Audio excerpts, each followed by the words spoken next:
The countdown clock at Launch Complex 39B is a glowing countdown to history, slicing through the humid Florida air with a cold and clinical precision. Standing tall against the dark Atlantic horizon is a monolith of steel and liquid hydrogen, a machine designed to defy the very laws of gravity. This is the Space Launch System, a titan capable of generating 8.8 million pounds of raw, unadulterated thrust. Inside the cramped confines of the Orion capsule, 4 individuals sit strapped into their seats, their heart rates monitored by a silent army of technicians. These are not just passengers. They are the elite operatives of a mission that has been decades in the making. The vibration of the massive engines begins as a low growl, shaking the very foundation of the concrete pad beneath them. For 50 years, the moon has remained a silent ghost in our sky, a destination that humanity seemingly abandoned after the final Apollo mission departed. The Artemis II mission is the definitive answer to that long silence, a high-stakes gamble to prove that we still possess the courage to leave Earth. Success means a new era of exploration, while failure would be a catastrophic blow to our collective ambition. As the final seconds evaporate, the solid rocket boosters ignite with a blinding flash that turns the night into a false and terrifying day. A pillar of white fire erupts, pushing the vessel upward, with a force that pins the crew against their harnesses with immense pressure. The sound is not merely heard but felt in the marrow of the bones of every spectator standing miles away. The rocket pierces the thick layers of the atmosphere, shedding its heavy boosters as it accelerates toward the edge of the known world. Every bolt and circuit is subjected to stresses that would tear any ordinary machine into 1,000 pieces of useless scrap metal. This is the ultimate test of human engineering, a ballet of fire and physics performed on a stage that spans the entire planet. Weightlessness takes hold as the main engines cut off, leaving the Orion capsule drifting in the silent and velvet blackness of low Earth orbit. The crew looks through the small portals to see the curved horizon of their home world, glowing with a fragile and haunting blue light. They are now moving at speeds that defy common human comprehension, preparing for the critical burn that will send them toward the moon. In Houston, the Mission Control Center is a hive of focused energy, where hundreds of experts monitor every fluctuating data point on their screens. They are the masterminds behind this cosmic heist, calculating trajectories with a precision that accounts for the movement of celestial bodies millions of miles away. Every decision is a calculated risk, a move in a game where the stakes are life and death for the 4 explorers. The mission profile is a complex sequence of maneuvers designed to test every limit of the spacecraft's life support and navigation systems.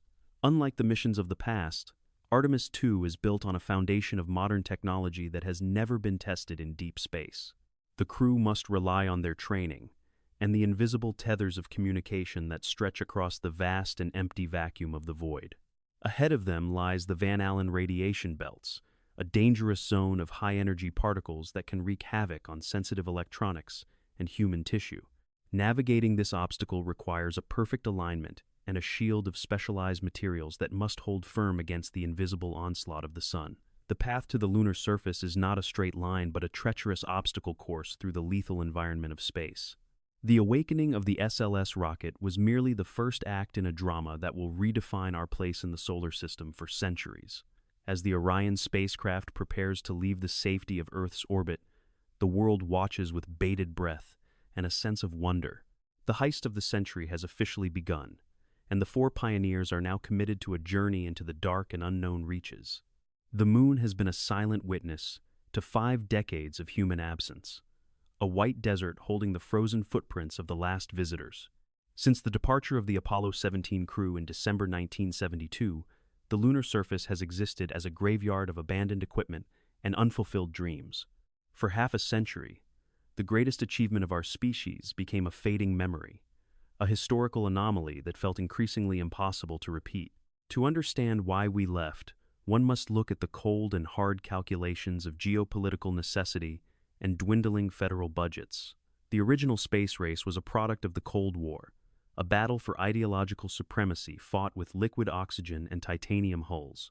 Once the flag was planted and the superiority of American engineering was firmly established, the political momentum for such a costly endeavor began to evaporate rapidly. The staggering cost of the Apollo program consumed nearly 5% of the total federal budget at its peak, a figure that was unsustainable. As domestic issues and foreign conflicts demanded more resources, the dream of a permanent lunar colony was quietly shelved in favor of low Earth orbit operations. The moon became a ghost in our own sky, a destination that was too expensive to reach and too dangerous to colonize. During this long hiatus, the agency shifted its focus to the Space Shuttle program and the construction of the International Space Station. While these missions provided invaluable data on long-term survival in microgravity, they lacked the raw ambition and the sheer scale of deep space exploration. We became comfortable in the shallow waters of orbit, effectively marooned on our own planet, while the lunar frontier remained tantalizingly out of reach. Technical barriers also played a significant role in this prolonged absence, as the blueprints for the massive Saturn V were lost to history. The specialized manufacturing facilities were dismantled, and the institutional knowledge of the engineers who built the original moon rockets began to fade away. To return to the moon, humanity could not simply repeat the past. We had to invent a completely new architecture for the 21st century. The rise of the Artemis program marks the end of this period of stagnation and the beginning of a coordinated global comeback. Named after the twin sister of Apollo, the mission represents a modern evolution of the original dream, utilizing advanced materials and digital systems. This is not a race for a single footprint, but a calculated plan to establish a permanent presence on the lunar surface for the first time. In the early years of the new millennium, a shift in the global landscape created a new sense of urgency for lunar exploration. New players emerged in the corporate sector, and international rivals began to cast their eyes toward the potential resources of the lunar South Pole. The central agency realized that to maintain its leadership, it had to move beyond the orbit of Earth and reclaim its position as a deep space power. Artemis is a master plan built on the lessons of 50 years of success and failure in the harsh environment of space. It is a complex web of logistics that involves multiple nations, private corporations, and thousands of specialized contractors working in unison. The goal is to build a gateway in lunar orbit, a permanent station that will serve as a port for those venturing even deeper into the solar system. The ghost of the moon has finally been challenged by a generation of engineers who grew up hearing stories of the original heroes. They are armed with supercomputers that have more processing power than all the technology used in the 1960s combined together. These modern architects have spent years analyzing the failures of the past to ensure that this time, when we return, we are staying for the long term. The psychological impact of returning to the moon after such a long absence cannot be overstated by any historian or social analyst. It is a reclamation of our identity as explorers, a rejection of the idea that our best days are behind us in the history books. Artemis II is the critical bridge between the memories of the past and the reality of a multi-planetary future for all of human civilization. The Orion spacecraft is the technological heart of the Artemis II mission, representing a massive leap beyond the legacy of the Apollo era. Engineers at Lockheed Martin designed this capsule to survive the most punishing environments known to science. It is a fortress of aluminum and titanium, housing millions of lines of code that must function flawlessly in the deep vacuum of space. One of the most critical components of this lunar blueprint is the expansive heat shield located at the base of the craft. Measuring over 16 feet in diameter, it is covered in a specialized ablative material known as avcoat. This layer is designed to incinerate slowly during the violent atmospheric re-entry, protecting the crew from temperatures that exceed 5,000 degrees Fahrenheit. Inside the pressurized cabin, the layout is a marvel of ergonomic engineering and digital integration. Unlike the analog switches of the past, Orion features glass cockpit displays that provide the crew with real-time data on every vital system. This digital interface allows for rapid troubleshooting, ensuring that the 4 astronauts can react to any anomaly with the speed and precision of professional pilots. Selecting the individuals for this historic journey was a process of extreme scrutiny and psychological evaluation by the top officials at NASA. The agency needed more than just skilled pilots. They required a cohesive team capable of maintaining total composure during a 10-day mission into the unknown. They eventually chose 4 veterans who represent the diversity and technical excellence of the modern global space community. Reed Wiseman serves as the mission commander, bringing a wealth of experience from his previous long-duration stay on the International Space Station. His leadership style is defined by a calm authority and a deep understanding of the complex logistics required for deep space operations. Wiseman is the tactical anchor of the crew, responsible for the final decisions during the most critical phases of flight. Sitting in the pilot's seat is Victor Glover, a highly decorated naval aviator who previously served as the pilot for the crew one mission. Glover is known for his exceptional reflexes and his ability to navigate complex flight systems under intense physical pressure. His role is to manage the manual controls of the Orion spacecraft during the sensitive maneuvers around the lunar surface and Earth orbit. The team is further strengthened by mission specialists Christina Koch and Jeremy Hansen, who bring unique scientific and operational perspectives. Koch holds the record for the longest single spaceflight by a woman, providing her with unmatched psychological resilience for long-term isolation. Hansen represents the Canadian Space Agency, marking the first time an international partner has joined a mission to the moon in history.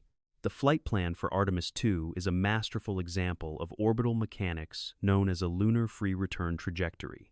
This path uses the massive gravitational pull of the moon to swing the spacecraft around the far side and back toward Earth. It is a natural safety net that ensures the crew will return home even if the main propulsion systems suffer a total failure. Navigating through the deep space environment requires specialized shielding to protect the crew from the constant bombardment of solar radiation and cosmic rays. Orion utilizes its internal water tanks and storage lockers as a secondary radiation bunker during periods of high solar activity. Every cubic inch of the interior is optimized to provide the maximum level of safety for the humans living inside.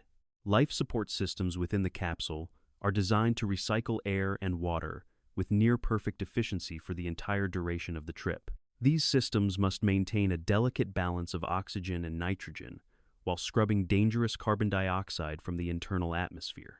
The survival of the chosen four depends entirely on the silent operation of these hidden pumps, filters, and electronic sensors. Together, these four individuals and their advanced vessel represent the pinnacle of human ingenuity and the spirit of international cooperation. They are the faces of a new generation of explorers who are willing to risk everything for the sake of scientific discovery. As they prepare for the lunar encounter, they carry the hopes of billions who look toward the stars for a glimpse of the future. As the Orion spacecraft approaches the lunar limb, the massive sphere of the moon begins to block the sun. The cabin is plunged into an eerie and absolute darkness that no artificial light can truly replicate. The stars become sharper and more piercing against the void of deep space. For the crew, this is the moment of ultimate isolation from their home world and every other human being. Communication with Mission Control in Houston suddenly cuts to static as the spacecraft slips behind the lunar far side. This period of radio silence is a haunting tradition in the history of spaceflight, a gap in human connection. No one on Earth knows if the engines fired correctly, or if the life support systems are holding steady. The four astronauts are completely alone in the silent lunar shadow. The far side of the moon is a rugged and cratered landscape that has never been viewed by human eyes from such a close distance in decades.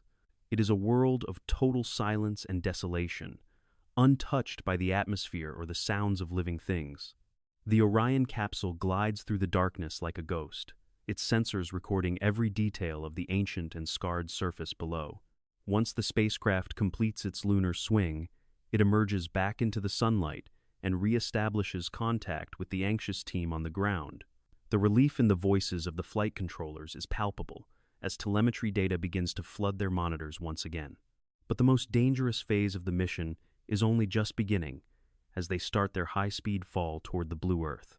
Gravity begins its relentless pull, accelerating the Orion capsule to a staggering speed of 25,000 miles per hour. This velocity is necessary for a lunar return, but creates a massive challenge for the engineers who designed the protective systems.